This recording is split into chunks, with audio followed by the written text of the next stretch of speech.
All this effort was preparatory to travel to San Francisco at the end of May for one of the most vital of the King Nimitz meetings, at which the course of the offensive war in the Pacific would be shaped. Nimitz had recommended a plan to King in the spring of 1943. It called for the first big move in the Central Pacific, the capture of the Marshall Islands.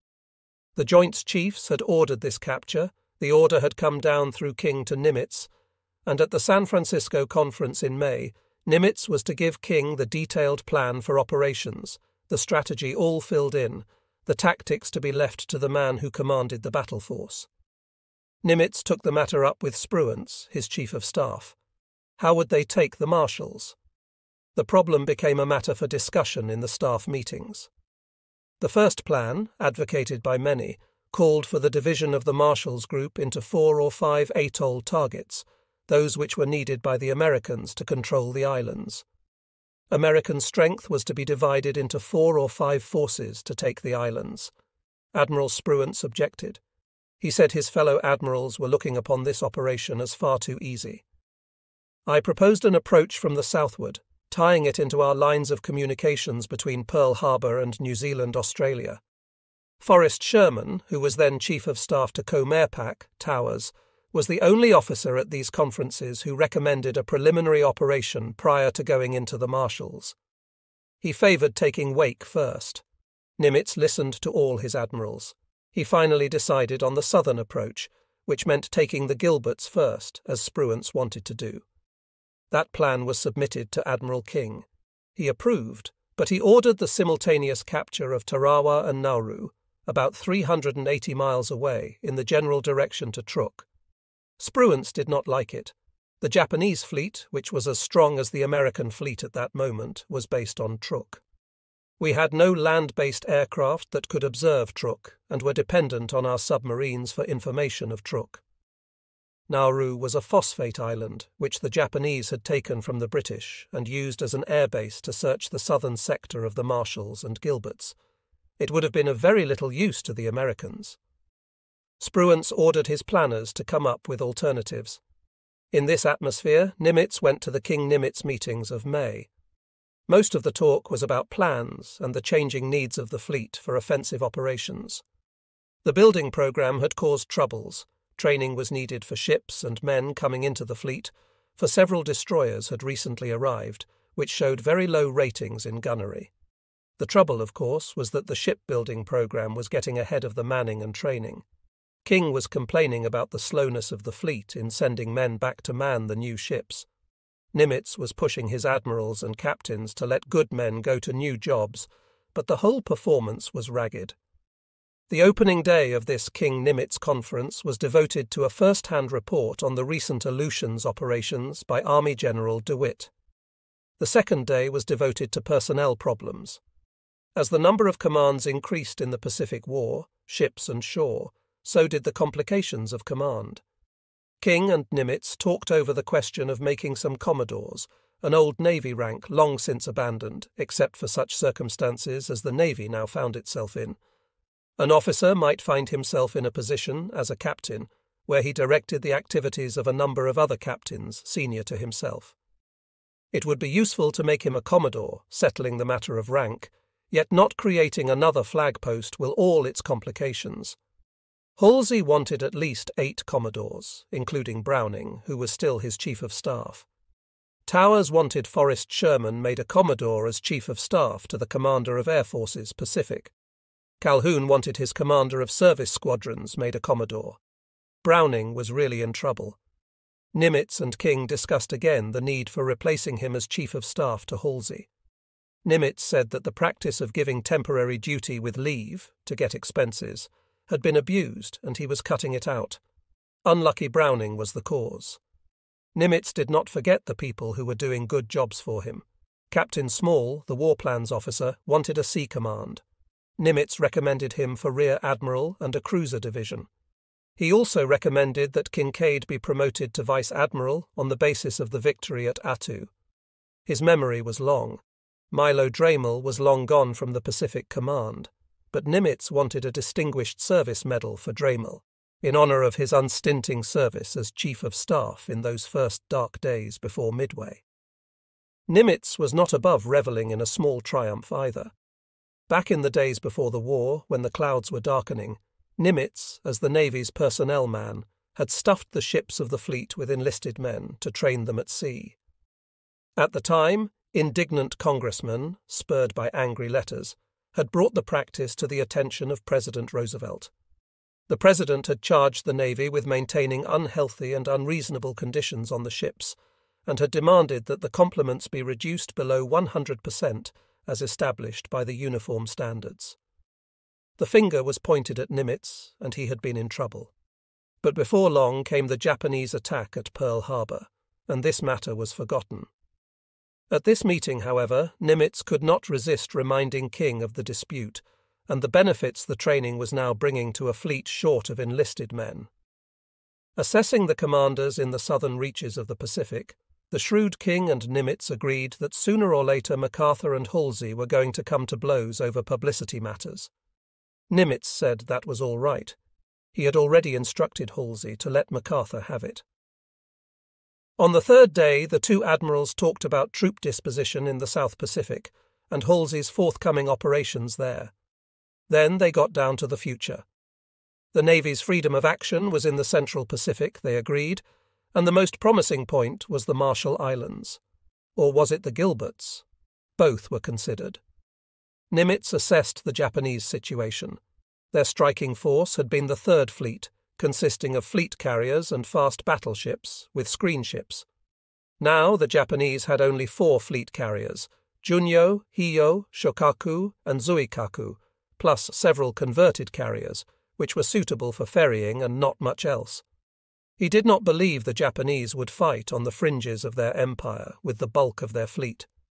We would have to move in closer to the Philippines and the China coast first. He also believed Truk had been eliminated as a major naval base. On the next day, May 31st, Nimitz and King had a long discussion, with King doing most of the talking, on various moves to reorganize the Navy. King said he was willing to let the specialists rein in their own areas, but he insisted on preserving the principle that line officers constituted the command corps of the Navy. The day before, from Pearl Harbor, Admiral Towers had written to Artemus Gates suggesting to the Assistant Secretary that the job of Commander-in-Chief of the Navy be dropped, and the old Chief of Naval Operations reign supreme, with his principal deputy, an aviator. It was always essential for these two men to be looking far ahead. Talk of the Central Pacific operations led to more talk about South Pacific operations. Just what was going to happen down there, King wondered. MacArthur was supreme in his area. How would that affect Halsey's status? Among other titles, Halsey held the command of the Third Fleet. Would it be a good idea to relieve him as South Pacific commander and let him take the ships to sea as a fleet? Nimitz thought it was a bit too soon to consider a major change, and King agreed. But maybe Halsey should be given to MacArthur as a task force commander, thus letting him move about where he might be needed. Admiral C.M. Cook, Jr., of King's staff, suggested that it might not be a bad idea to keep a running check on what MacArthur was getting down in the Southwest Pacific, in ships and planes and men. The problem was to give MacArthur what he needed for his operations and keep him happy, and still keep his supply geared to actual plans. The meetings continued on June 1st, with a first-hand report of the Aleutians affair by Admiral Rockwell, the amphibious commander. The reports were of unusual interest because everything said was adding to the body of knowledge on amphibious warfare. At this moment, everyone assembled there expected that they would have to put up a much stiffer battle to take Kiska than had been the case with Attu. One item for discussion at this meeting, as at previous meetings of these admirals, was the submarine campaign. Nimitz was very pleased with the operation of the Pacific submarines. He wrote Halsey, "Our submarines continue to turn in a fine performance of duty.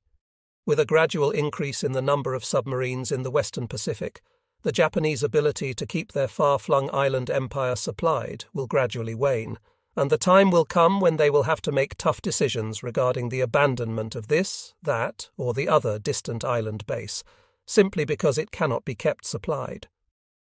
At the May conference, King had assured Nimitz that the submarine building program was going to continue, unabated, and that he could expect a gradual increase in submarines in the Pacific.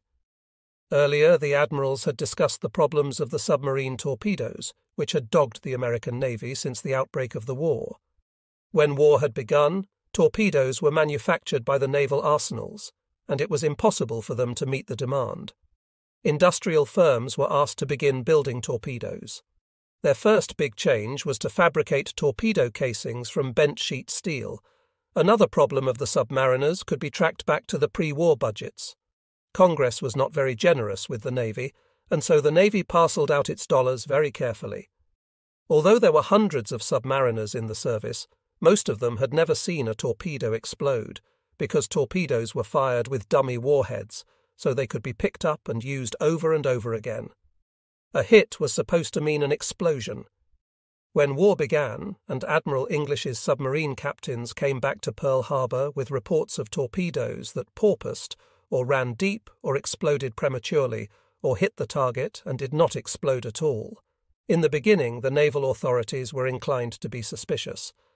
But the reports continued, and they came from the Asiatic Fleet, from the Southwest Pacific, and from the submarines that ranged out from Pearl Harbor itself.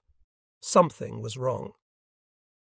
When Admiral Lockwood appeared at Pearl Harbor early in 1943 to take command of the fleet's submarines, one of his first concerns was the poor performance of the torpedoes. He stated in a letter to Rear Admiral W.H.P. Blandy, Chief of the Bureau of Ordnance, "The percentage of hits has in many cases been low, and the average is still below my hopes and desires. Some of this is due to bad shooting, lack of knowledge of the TDC, buck fever, jitters, etc., and we are trying to correct that part by a TDC school here with Dusty Dornin, our best operator, doing the instructing. Also, our training by actual attacks and torpedo shooting prior to patrol is being needled."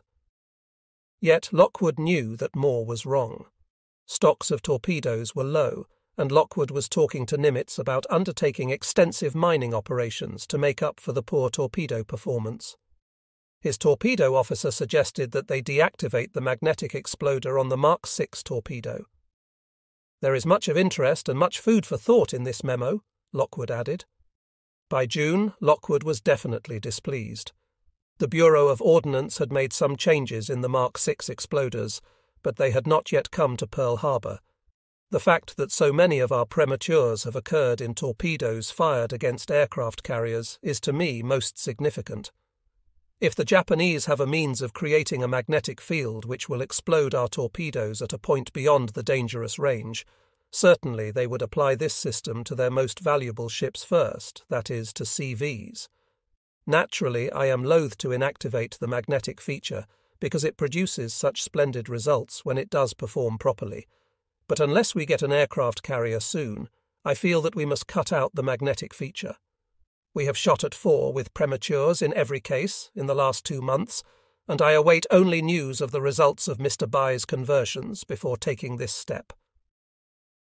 At this time, the Bureau of Ordnance was working on a new Mark 18 torpedo, but it was far from perfected.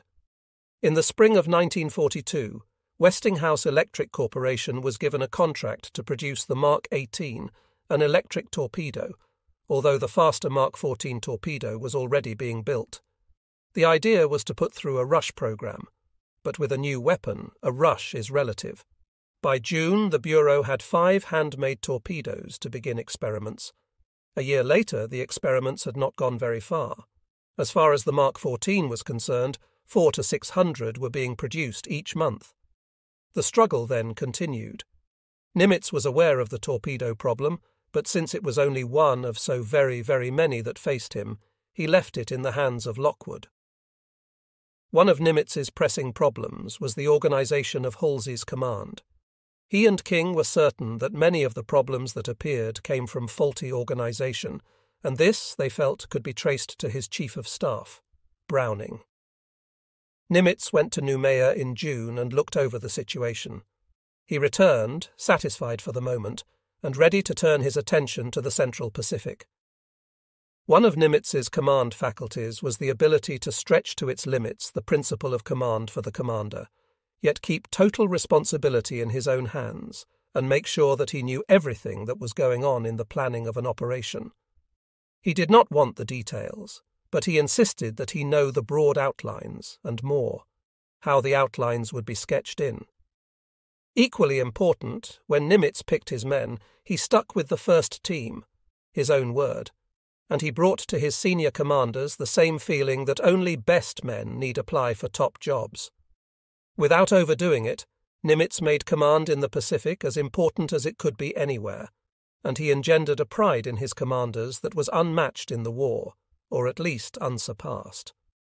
What happened, logically, was that Nimitz's top commanders then picked up some of the attitudes of the boss.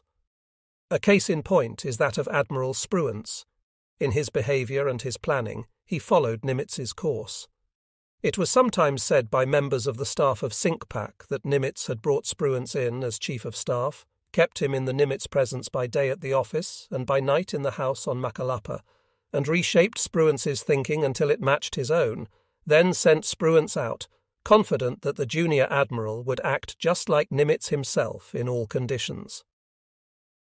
One of Admiral Spruance's assignments as commander of the new offensive force of the Pacific Fleet was to gather the men who would work closely with him.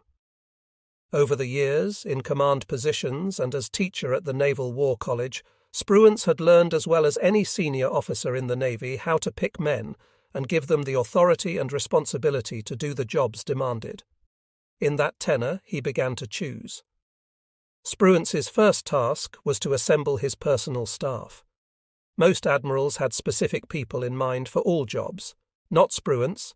He chose Captain Charles J. Moore as his chief of staff, for he had served years earlier with Moore when Spruance was a lieutenant commanding the destroyer Bainbridge, and Moore was a young ensign under his command, and then he directed Moore to choose the remainder of his staff, with the injunction that Moore keep the staff to a minimum.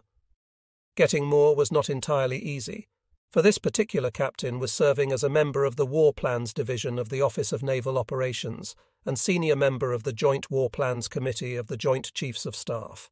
In other words, he was in a key job in the top command. At the May meeting of Nimitz and King, Nimitz had asked for Moore's service in behalf of Spruance, and King had growled that he was not at all sure Moore could be spared. But the old Navy principle of giving an admiral the men he asked for stood Spruance in good part, and King let it be known that Moore would be made available. Spruance's second task was to pick the senior commanders who would transport the troops to the area attacked, and to get them ashore, lead them once they were placed ashore, and protect them from the air during the battle. For the first, he chose Rear Admiral Richmond Kelly Turner, the man who had put the troops ashore at Guadalcanal and had supplied them under almost impossible conditions. Spruance had made a trip to the south during the tough days at Guadalcanal, and he was impressed with terrible Turner's tenacity and fighting spirit. He wanted no other. Nimitz quite agreed, and that was vital because Nimitz would make the decisions. In June, Nimitz ordered Halsey to release Turner. In June also, Nimitz had taken Major General Holland M. Smith of the Marine Corps to the Pacific to see how his troops were managing. Smith was commander of amphibious training on the West Coast and was itching to get into battle. He was also the leading student of amphibious warfare in the Marine Corps. He had visited Attu during the fighting there, had undergone a banzai charge, which caused heavy casualties, and had gone back to California to puzzle out countermeasures against such suicide attempts. On the trip to the South Pacific, Nimitz observed Smith, and they talked about offensive operations. But the more he talked about the war, the more depressed Smith grew because he was stuck in a training command.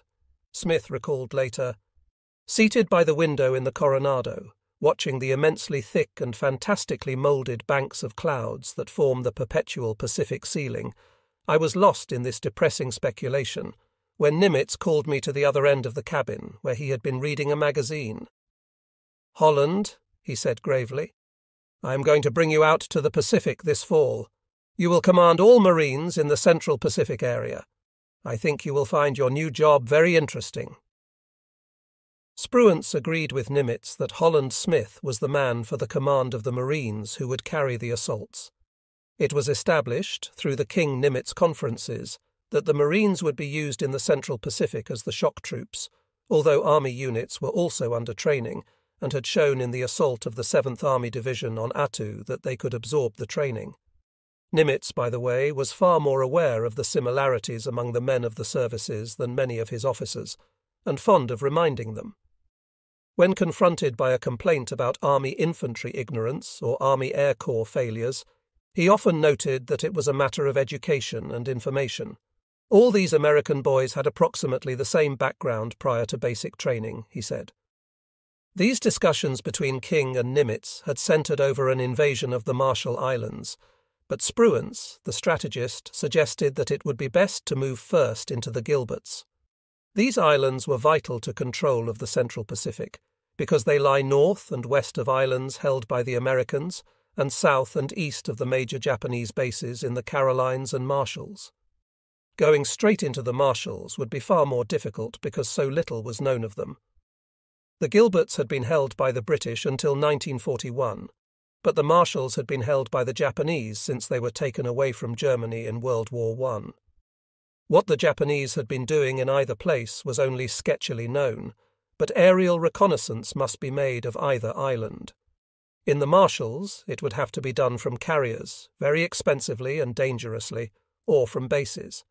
The logical base was the Gilberts, and as for the Gilberts, the reconnaissance could be done from a base at Funafuti in the Ellis Islands, which was already in operation. Thus Nimitz decided that the Gilberts should come first, in the late fall of 1943, and then the more important Marshalls would be invaded early in 1944. Nimitz and Spruance spent many hours together every day. They worked nearly side by side in the new headquarters. They took long walks and swam together, sometimes with Dr. Gendreau. The doctor was a good listener and an absolutely perfect companion for senior officers, because he was sympathetic and never talked about what he learned. No conversation need be hushed in his presence. It was sometimes said that Nimitz, during all this time spent together, was remaking Spruance in his own mould, a nonsense statement, but one that did call to attention the intrinsic similarities between the two men. It might be said that Nimitz was the bolder, but both men had one constant aim, to bring the war to a successful conclusion.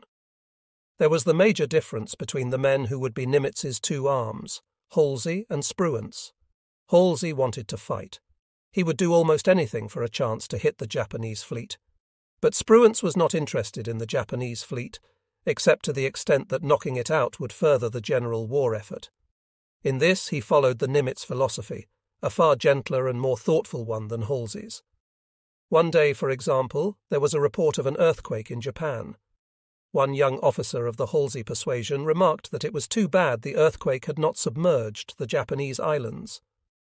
"Oh, I don't know," Nimitz said quietly. "When the war is over, we may well be glad to have a strong, although defeated, Japan between us and Russia." During that summer of 1943, an armada was being assembled on the west coast and at Pearl Harbor that was more powerful than the entire Pacific Fleet had been 2 years earlier. The essence of this fleet was different. Its centre was no longer the battleship, and had not been since December 7, 1941, but the aircraft carrier. In this force there would be 6 fleet carriers, 5 light carriers, and 8 escort carriers. There would also be battleships, 4 new fast ones that could keep up with the carriers, and 7 old slow ones that could not, 9 heavy cruisers, 5 light cruisers, and assorted destroyers, plus the transports, cargo ships, and lesser vessels. But the carriers were the heart of the covering force. To command the force, Task Force 50, Nimitz chose Rear Admiral C.A. Pownall, a naval aviator of the class of 1910 at the Naval Academy. By this summer of 1943, the entire thinking about the carrier had changed remarkably. The task force was known as the Fast Carrier Task Force. The new battleships were attached to this force. The old ones would stick with the invasion fleet and bombard the invaded islands. The Fast Carrier Task Force was ready to take on anything but the whole Japanese fleet, it seemed. Besides the carrier, this force was to be augmented by land-based air forces, which would be headed by Rear Admiral John Hoover, the coxswain on Nimitz's Academy crew. For nearly 2 years, Nimitz had been trying to utilize Hoover's services in the Pacific, and now he had found a spot for his old friend. With this change had come a strong surge of activity by the young Turks of the Navy's air arm, prompted partly by the successes of the carriers, partly by the carrier building programme, partly by the general enthusiasm for air power, and partly by specific activity in behalf of air power, then in progress in the Navy. When the Army Air Corps' successors to Billy Mitchell began once again to struggle for a separate air force, naval aviators became concerned. Admiral William Yarnell, diplomat, aviation enthusiast, and one-time fleet commander, was asked to come from retirement and study the Navy's special problems of aviation.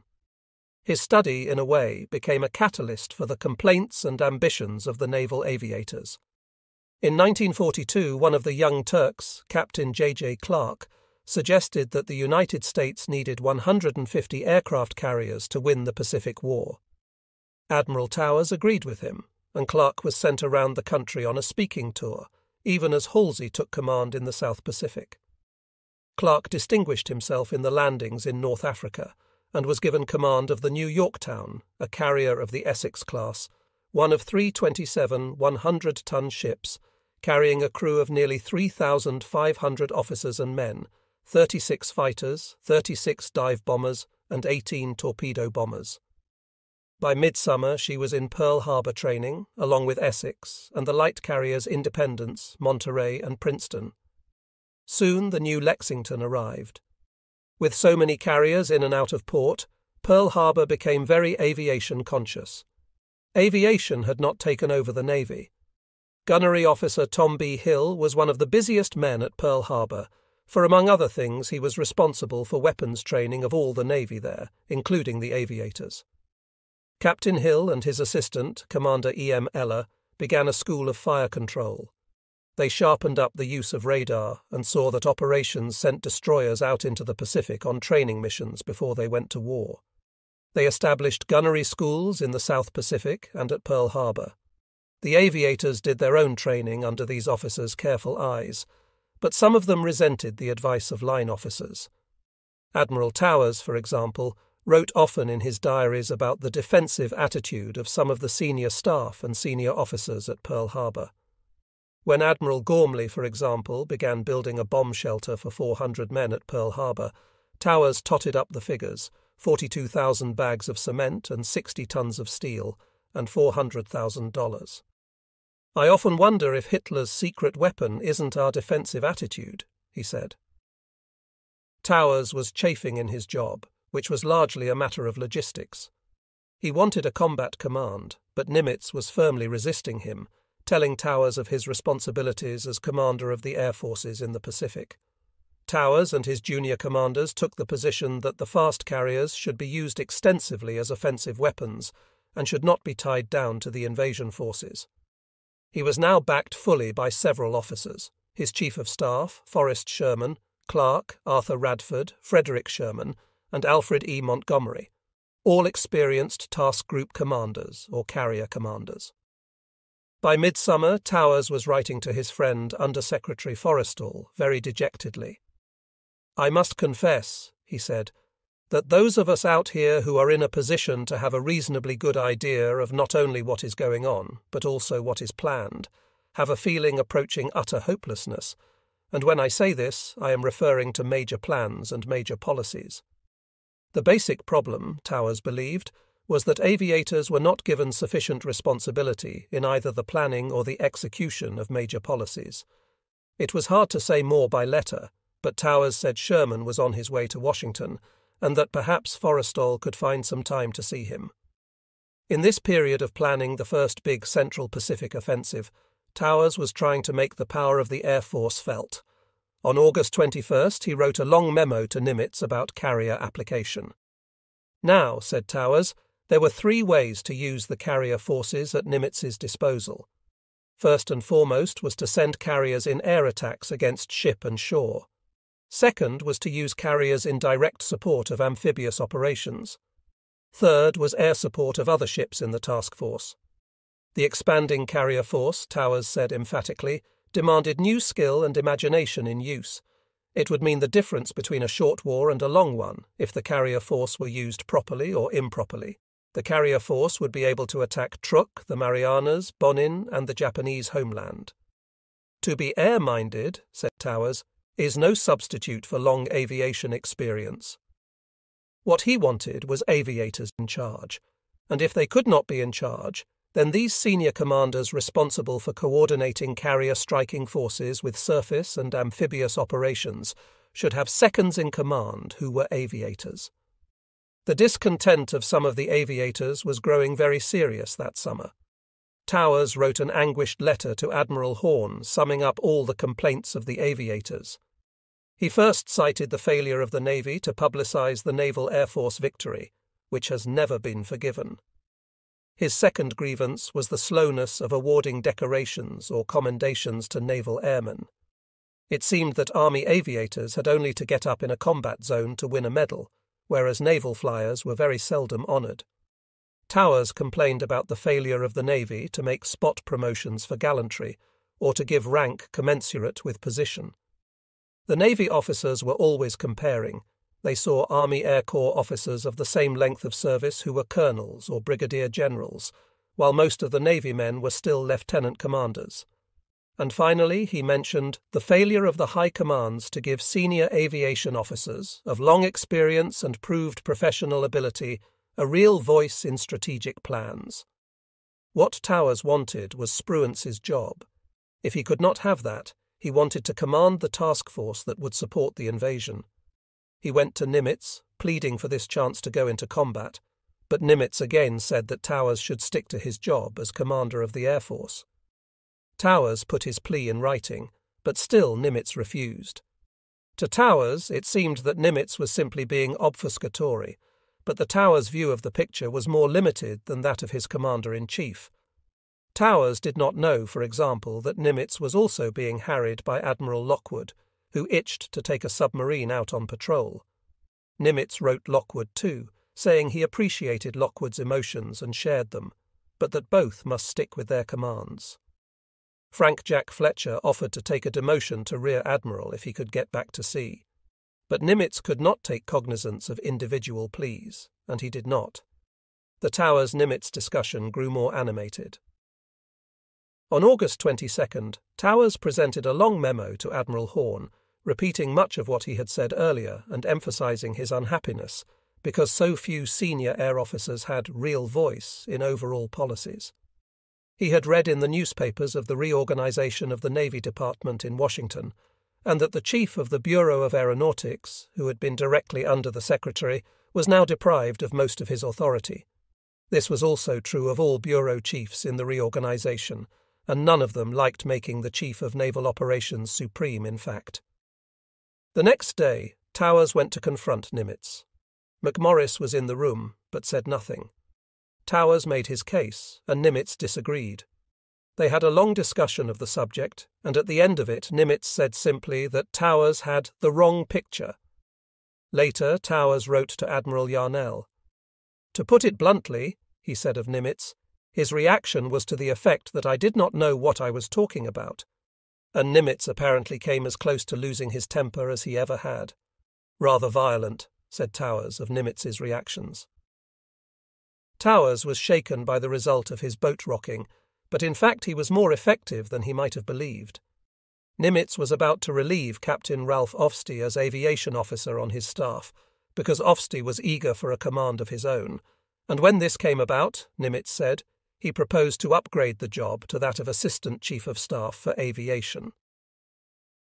Pearl Harbor was busy with plans and operations. In July, Turner arrived to begin working up his amphibious force. The war was very personally brought home to Nimitz just 2 days later. As Fleet Medical Officer, it was Captain Gendreau's duty to be sure that conditions for the treatment of the wounded and the sick were all they ought to be. He was noted throughout the fleet for his genial disposition and his willingness to go anywhere and do anything in performance of his duty. One stormy night in the Hawaiian Islands, he had ridden out from Pearl in a whaleboat at considerable risk to consult with the ship's surgeon of the Mississippi about a young man who had suffered an accident in a turret on the battleship. In July, Captain Gendreau went to the South Pacific to make an inspection of the hospitals there. The new Georgia operation had begun. At 1600 on July 21st, Captain Gendreau boarded LST 343 at Rendover to make the voyage back to Guadalcanal. Captain J.S. Crenshaw put him in his own cabin, and they talked for a while about the evacuation of the wounded. At 16:30 they went to supper, because they intended to get underway an hour later. A few minutes after they sat down in the wardroom, the ship was called to general quarters. Bogies, enemy planes, were coming in. Captain Crenshaw gave Gendreau a helmet and a life jacket and invited him to the bridge, but Gendreau said he would stay down out of the way. 5 dive bombers came swooping down moments later. 4 missed with their bombs, but the 5th let his bomb go and it made a direct hit on the LST deck house, just as Dr. Gendreau stepped out on deck. He was killed instantly. So there was a vacancy in the 4-bedroom house overlooking Macalapa crater, but not for long. Into the little hall bedroom without a closet, where Dr. Gendreau had been living, came Captain Moore when he arrived to take up his duties as Spruance's chief of staff. In the mornings, Spruance and Moore made plans for the coming operations. In the afternoon, they went walking and talking. One day they walked 8 miles in the foothills.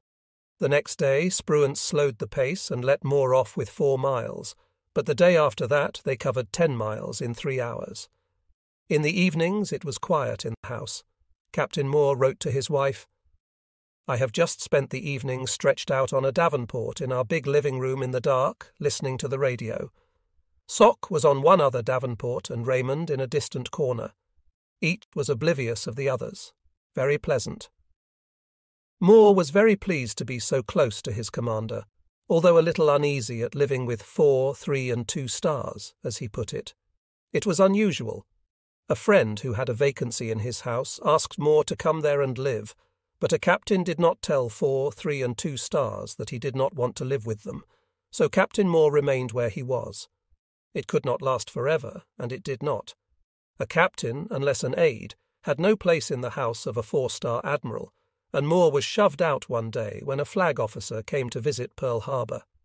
He moved down the hill to live with Admiral Calhoun. He was piqued at having been pushed out, but glad to be away from Spruance and the grueling hikes. That summer of 1943 was notable for many changes, not the least of them the fulfillment of a policy dream, the coming of the island bypass technique. For a long time, various officers in the Pacific had been talking about bypassing some Japanese garrisons. King and Nimitz had discussed it in principle in their meetings. Admiral Towers had talked about it in the South Pacific at the end of 1942. Halsey's staff members had suggested the idea too. Physically, the first bypass came with Attu, which was attacked before Kiska because it was regarded as an easier objective. Attu was taken in the spring, and then the Americans and Canadians launched an offensive against Kiska in August, and found that the Japanese had evacuated the island, forced out by their inability to supply it. Nimitz had spoken of the day when Japan would have to face the unpleasant decision of evacuating positions she could not supply. Now it was coming to pass. Halsey came up against another such situation in the middle of the summer. New Georgia was taken, but the Japanese on the island continued to resist. The plan called for him to move on against Kolombangara, an island north of New Georgia, which had a fighter strip and 10,000 Japanese defenders.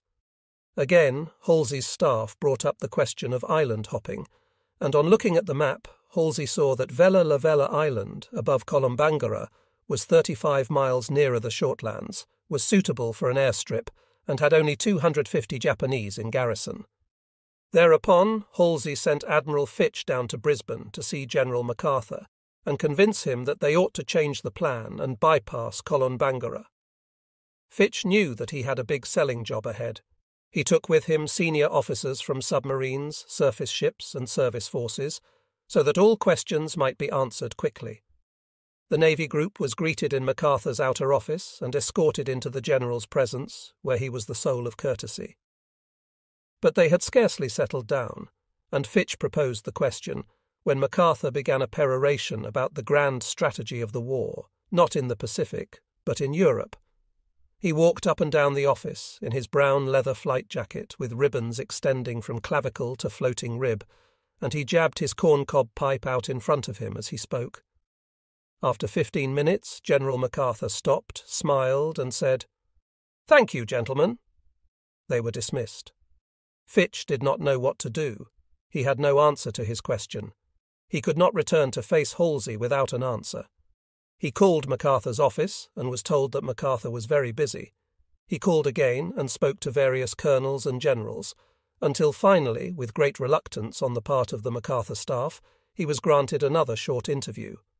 This time Fitch went alone. "The first time we provided MacArthur with an audience," he said. He went in quickly, sat down, made his case in a very few brief sentences.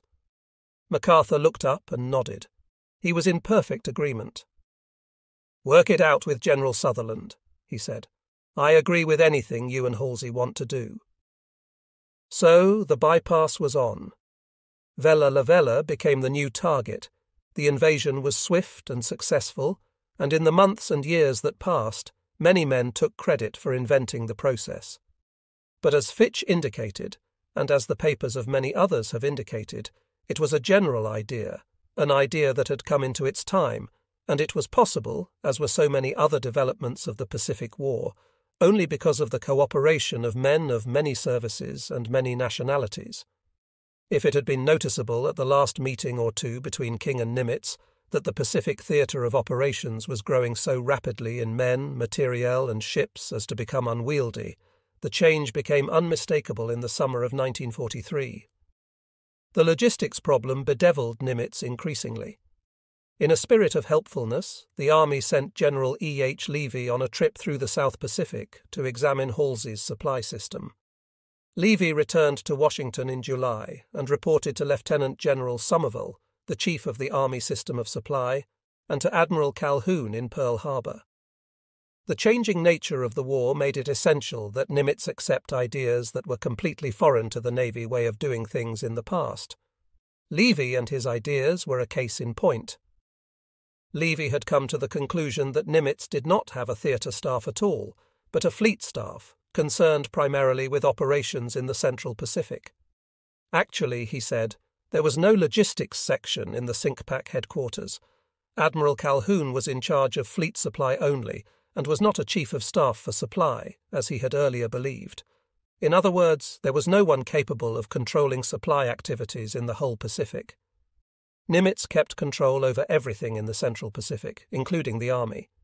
He had decentralized the operation in the South Pacific so that Halsey had almost complete control. Levy did not know how closely Nimitz supervised Halsey's activities. "From my observations so far," wrote Levy, "I am convinced that in order to have a complete and coordinated operation in the Pacific theatre, it will be necessary for Admiral Nimitz to set up a GHQ type of theatre headquarters with a combined Army, Navy, and Marine Corps staff, including air officers, for both operational and service functions." When King and Nimitz met at the end of July, one of the problems was a growing pressure from the Army for Nimitz to adopt an Army-type organization.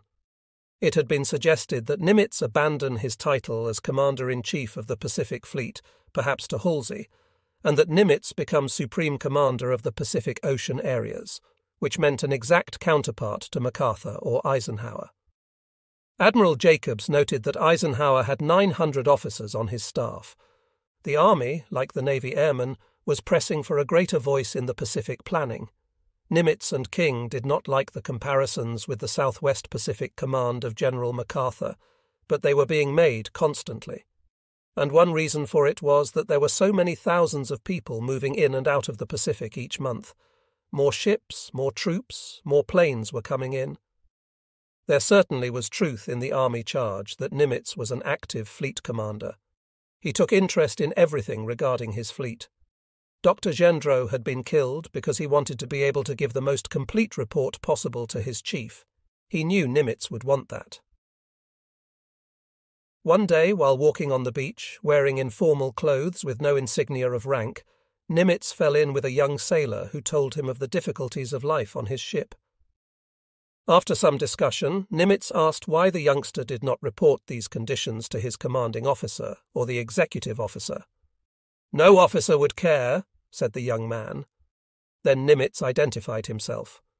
On another occasion, Nimitz's office door was open and a young sailor from the fleet looked in, saw that no one was in there, and walked in just to look around. Nimitz came in and trapped him. The flustered young man began to apologize. Nimitz cut him off. "You have as much right to see this office as anybody in the fleet," he said gently. Thus Nimitz kept his appearance of a close relationship between the commander of the Pacific Fleet and his lowest apprentice seaman. It was a vital demonstration of morale building. On another occasion, a young sailor came into the concrete fortress of Macalapa and into the Admiral's corridor. He was stopped by Lieutenant Commander Lamar outside the office. Inside, Nimitz happened to hear the conversation, and he learned that the sailor was from Texas. He had gotten into an argument with his shipmates the day before, contending that one Texan would always respond to another Texan, and that, by God, if he wanted to go up and see Admiral Nimitz, he could walk right in.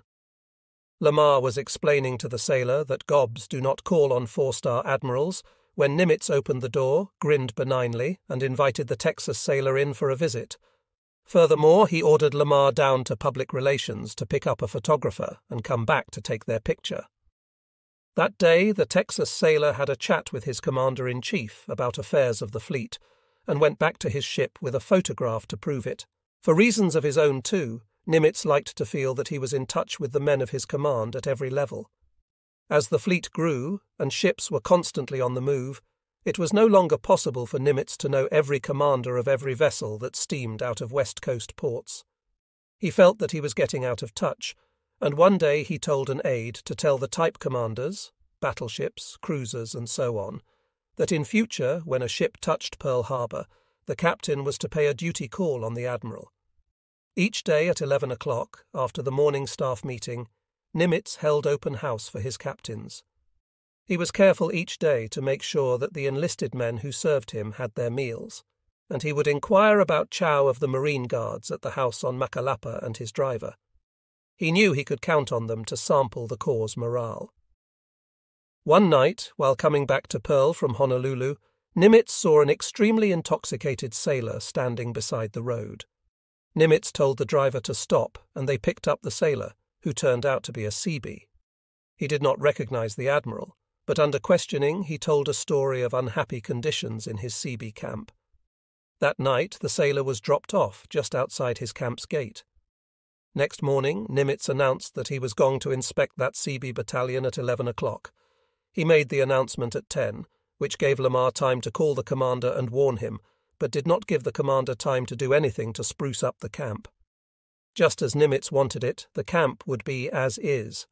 It turned out to be as the sailor had said it was, but not for long. Soon there was another story making the rounds about the old man's omniscience in all matters that affected the good of the fleet. Nimitz's concerns in this regard were not confined to the rather artificial matter of maintaining the semblance of personal relations with the enlisted men. He realized very well the isolation of the commander, and was constantly on guard lest necessary solitude cause him to miss a basic change in the nature of his command, something which could easily come about through mistakes in judging people. In the spring of 1943, Nimitz learned from his staff members that there were unhappy rumours going around about conditions aboard the New Orleans, which had been down in the South and Southwest Pacific. It was said, for example, that in Sydney 74 summary courts-martial had been handed out to the crew, and that the captain had been very severe on liberty. Nimitz said gently that the captain had been under great strain in battle, and that his ship had been hit at Tassafaronga. These were all rumours, he said, but there were too many of them. So he wrote to Admiral Jacobs and asked him to look into the affair. Another incident proved how strongly Nimitz felt that the good of the naval service came before personalities. If Halsey had a fault as a commander, it was one tied to his virtues, his willingness to make quick judgments and take action. After Admiral Wright's failure to create greater havoc among the Japanese in Iron Bottom Sound, Halsey had relieved the commander of the destroyer Fletcher for not being aggressive enough. A few days later he learned that the commander had acted absolutely properly, and he tried to make amends. Halsey had removed Captain G.C. Hoover from command of the Helena for failing to pick up survivors of the Juno, and he was later sorry for that action. In the summer of 1943, he removed another senior officer using an old Navy formula, lack of confidence, and was chided by Nimitz. My long experience in handling naval personnel, both as Assistant Chief of Bureau and later as Chief of Bureau, leads me to believe that Sortseer's case had not been correctly handled and that there is danger of doing him an unwarranted injustice. If in your explanation of the detachment you use the lack of confidence formula, your explanation must satisfactorily offset your strong recommendation for his temporary promotion, which passed through my hands some time ago, and which at that time received only my lukewarm endorsement. Nimitz suspected that something from the man's past had been the cause, for he knew that another officer who had quarrelled with this one was also in Halsey's command. It seems like the text you provided might be an excerpt from a historical account or a narrative. Proper formatting in a formal document or publication typically involves ensuring consistent indentation, paragraph breaks, and potentially adding citations or references if needed. Here's the text formatted for clarity. I was reminded of the fable of the pot and the kettle, Nimitz continued, one calling the other black, etc. As this case has developed over the years, I find myself in the position of urgently recommending for temporary promotion both the pot and the kettle. Both had been passed over for promotion by the usually constituted selection boards. I have been able to see the professional merits of both the pot and kettle, and curiously enough, I was the agent who finally secured orders for the kettle to report to you in response to your urgent appeals for his services in your area. Also, I was the agency that finally secured temporary promotion for the kettle.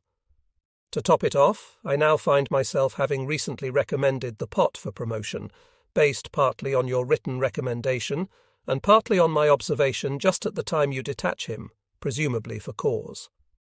We have already spent far more time on this case than is warranted by the importance of the individual. My efforts are based on principles and the desire to avoid injustice by hasty action. In this connection, I am not sure that we did not make a mistake to sanction the hasty detachment of Captain G.C. Hoover from his command, Helena, last year. His courage was certainly not in question because we knew of his previous battle record. However, that is all water over the dam, and my only desire is to safeguard the interests of our personnel and to give even the lowest his day in court. Halsey was adamant. He wrote back in reply, "War is a cruel thing at the best, and individuals must be subordinated for the good of the country. I am in thorough agreement with your idea that every man's interests should be safeguarded in every possible way. However, I also feel that we have leaned over backwards too often in safeguarding individual interests and have forgotten the interests of the Navy. I am presuming my official dispatch to you regarding Quaying's detachment was all the necessary official correspondence you desire on this subject. If not, please inform me, and I will write an official letter." At this time, Halsey was also still defending his detachment of Captain Hoover. Only later did he come to see it in another light and try to make amends. But if there were difficulties between Nimitz and Halsey over personnel in this period of regrouping at Pearl Harbor, they were as nothing compared to the command difficulties between Admiral Lockwood's submarine command and the Bureau of Ordnance over the matter of the faulty torpedoes. Lockwood was very seriously hampered in his struggle to solve the torpedo problem by Rear Admiral R.W. Christie, who had succeeded Lockwood in command of the submarines of the Southwest Pacific at Fremantle. Christie had been instrumental in the development of the Mark 14 torpedo with its magnetic warhead, and he did not believe what the submarine captains were saying about the weapon. He wrote thus to Lockwood, "Torpedo performance here is steadily improving, and we are definitely not in accord with the opinions expressed in various patrol report endorsements such as, I quote, Kingfish 3rd Patrol, endorsement of CSD 102. 2 prematures, 1 observed dud, and 1 probable due in 17 torpedoes fired, do not tend to improve waning confidence in the weapon." What conceivable good such a remark can do is beyond me, but it is not beyond me to appreciate the very definite harm that can be done and has been done by such endorsements. Difficulties with torpedoes should be put up squarely to the Bureau of Ordnance, with all possible definite evidence, so that they will have something to work on beside indefinite ill-considered and ill-mannered criticism. It was, indicated Admiral Christie, the submariners, and not the torpedo that caused the trouble. Lockwood was certain that the torpedo was at fault, and he took exception to Christie's remarks, which blamed the submarine captains and himself, in a sense, for sympathizing with them. He was making experiments with the Mark 14 torpedo, firing some against cliffs that jutted up from the sea on Oahu, and discovering that, aside from the magnetic exploder's faults, the firing pin was troublesome. He said as much to Christie. Christie apologized. The shortcomings of the submarine torpedo can be laid to me very properly, for 2.5 years I had charge of the design of the 14 for 3 tours at Naval Torpedo Station, was concerned directly with the magnetic exploder. I meant to emphasize the harm done in anything which lessens the confidence of the submariners in their weapon. That autumn, Nimitz stuck his nose into the torpedo business, because Lockwood was not as successful as he had hoped to be in hurrying change. "I am very much concerned about the torpedo exploder situation," Nimitz wrote Admiral Blandy of the Bureau of Ordnance, "in spite of the progress which is being made by Com Subpac in his local experiments here. I should like to hear from you on this subject, giving me your prognostication of what we can expect in the way of improvement both in the mechanical and magnetic exploders." What was needed was time. Later, Lockwood deactivated the magnetic feature of the torpedoes, the defective firing pin was corrected, and the slower electrical Mark 18 torpedo came into use. Eventually, Christie was persuaded that the magnetic feature was faulty, but it took a few more months. Nimitz, meanwhile, was moving in several directions, as always. He was trying to work out the logistical setup for a greatly expanded Pacific Fleet operation, without yielding to the Army's continual pressure to undertake Army-type organization. The Army command in the Pacific had changed, and Lieutenant General Robert C. Richardson had become the new commander in Hawaii. Richardson was a pleasant officer, and he and Nimitz got on well personally, although officially there was a considerable amount of friction, which Nimitz was at great pains to try to lubricate.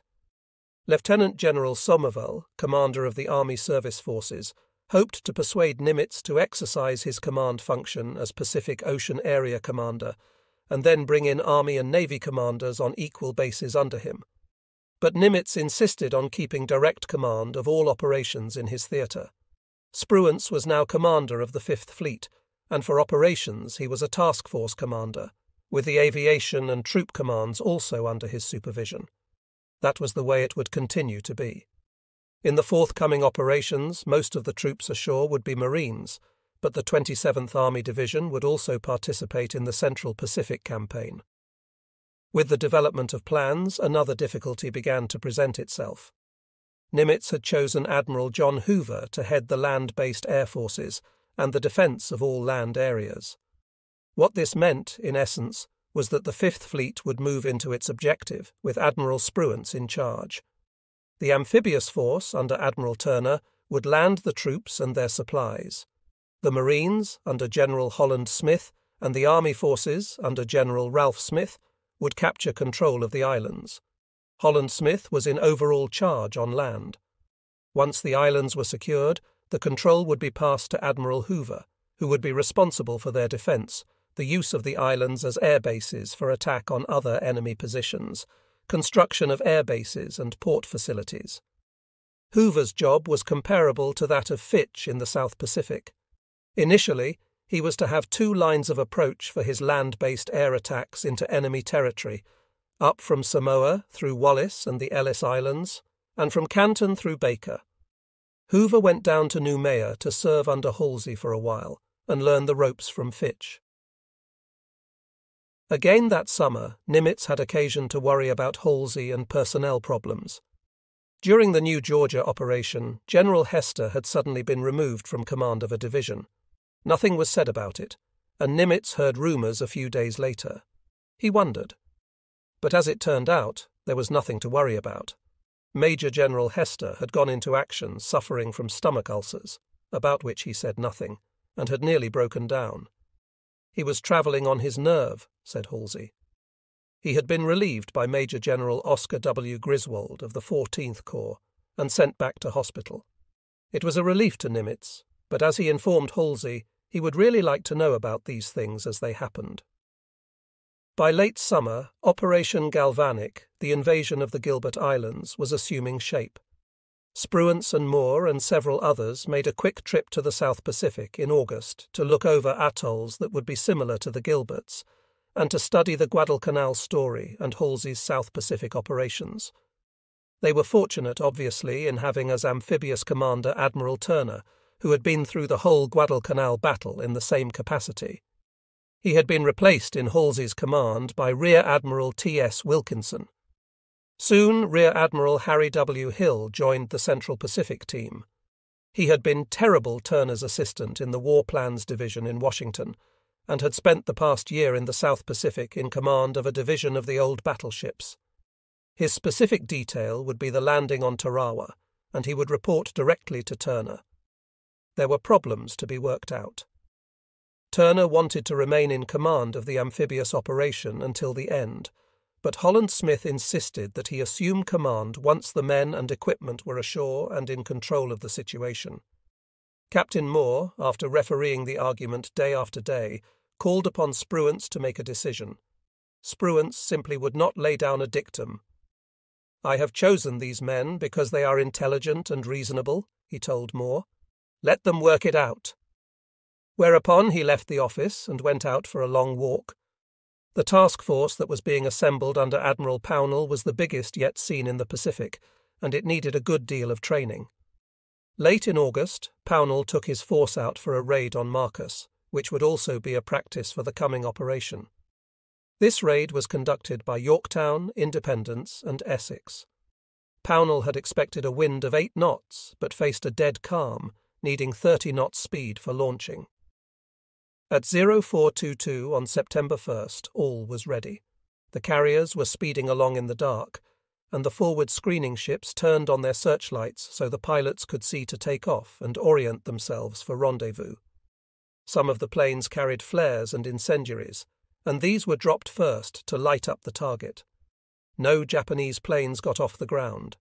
The planes delivered 5 attacks, 2 from Yorktown, 2 from Essex, and 1 from Independence, along with continuous combat air patrols and inner air patrols.